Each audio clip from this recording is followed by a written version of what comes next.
Hey, look, this time around I thought I'd give you maybe JB's perspective on Brexit.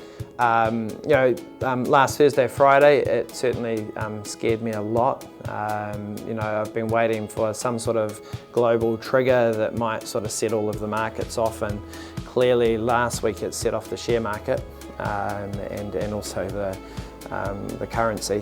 But for me, having spent the last week looking at it and thinking more about it, my concern around it certainly dropped a lot.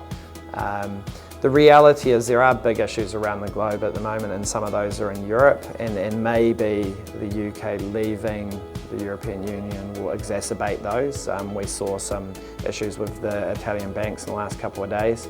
But the reality is that there's some big fundamental issues in Europe, and I don't know from my perspective whether UK staying or staying out really changes that.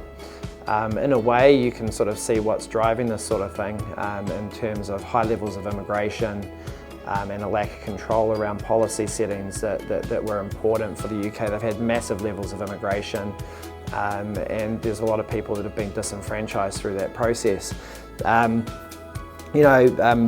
Whether it's a good thing or a bad thing, I think we won't know for 2 or 3 years. Will it impact on growth? Yeah, sure, it might do, but the thing to remember is that the UK is still very important to Europe. It's one of the biggest export markets for both France and Germany.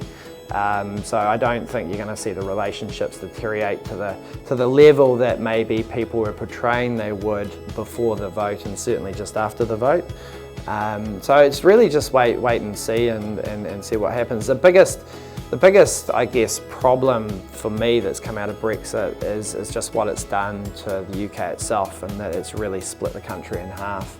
And there's a massive job there for the politicians and for people to sort of try and close that gap. So hey, look, that's it for me. It's really just wait and see, and we might be able to talk a bit more about it later on. Cheers.